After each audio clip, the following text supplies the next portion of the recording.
تمام 5 عصرا تصل مركبة على متنها مصور أخبار الإمارات كي تتمركز في زاوية يستطيع من خلالها المصور رصد كل شاردة وواردة، لكن ليس وحده، بل هناك مصور آخر افترش مؤخرة المركبة التي سيتم استدراج الساحرة الإفريقية إليها، و6 كاميرات أخرى انتشرت في كل مكان. لحظات حبسنا الأنفاس فيها، فالساحرة متمرسة وتعمل منذ نعومة أظفارها في هذا المجال. نصف ساعة من الانتظار يصل بعدها شاب إفريقي شديد الدهاء ليستطلع الوضع، ثم يأخذنا إلى مقر الساحرة. وبعد شد وجذب بين أن تنزل إلى مركبتي أو أصعد أنا إلى وكرها، بلعت الطعم أخيرا واستقلت المركبة المرصودة من كل جانب.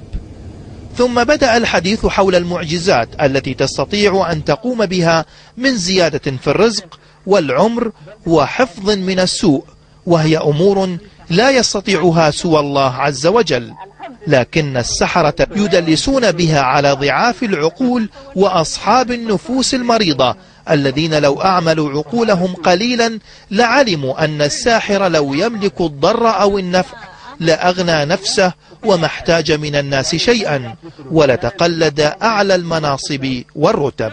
كم تحصلين شغل؟ يعني فلوس كم؟ هذا أنا نحصل، أنا نودي الناس كمان مساعدة الناس عليكم. أي والله. كم تأخذين يعني على كل واحد حسب النية ولا حسب شو يعني؟ لا إلا أشوف كيف أشموني هنا وين أنا نسوي الدعاء وبعدين نشتري خروف نسوي صدقة بس. مسكينة هذه الساحرة، فقد خافت أن أشاركها في عمليات النصب، وادعت زورا وبهتانا أنها تبتغي من وراء عملها هذا الخير ومساعدة المحتاجين. وحتى نعلم صدقها من كذبها على أعين الملأ طلبنا منها عمل حجاب صغير كي يتزحزح الراتب من مكانه، ومرة عن مرتين حجاب آخر كي يحصل أخي على وظيفة مرموقة ومريحة، شرط أن يبقى نائما في البيت دون أن يرهق نفسه في البحث عن عمل. إذا أنا سويت الدعاء هم زيادة فلوس عليك، بعدين أنت وديني بالأمانة. حلو. إيه؟ أنا ما أعطيكي إلا بعد ما تسوي. أيوة إن شاء الله. زين، وأخوي نفس الشيء؟ لا، أخوك لازم هم يدفع شوية، بعدين يصير زين كمان هم يدفع. كم باقي؟ كم بسوي لنا ديسكاونت يعني؟ لأني أنا مو أول الحين هاي ما أخذ عندك شهادة. إيه نعم. كم تاخذين؟ أخوها قال لي يودي 6,000. إذا هاي يحصل دوام زين خلاص بعدين كله كم يجيبوا ما في مشكلة. تناقض عجيب، فرغم أنها ادعت من قبل أنها لا تتقاضى أجرا على عملها، عادت سريعا في كلامها وطلبت دفعة من المال، وما أن رأت الأوراق الزرقاء تتقلب بين اليدين حتى بدأت تهذرب.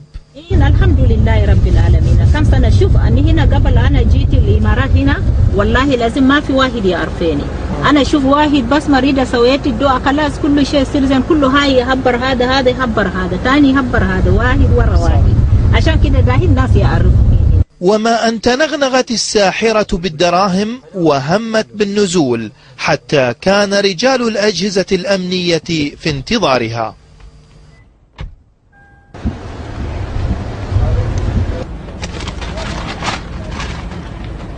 وباستكمال الإجراءات القانونية في الموقع ثم اصطحاب الساحرة لمنزلها لتفتيشه، كانت الصدمة المدوية.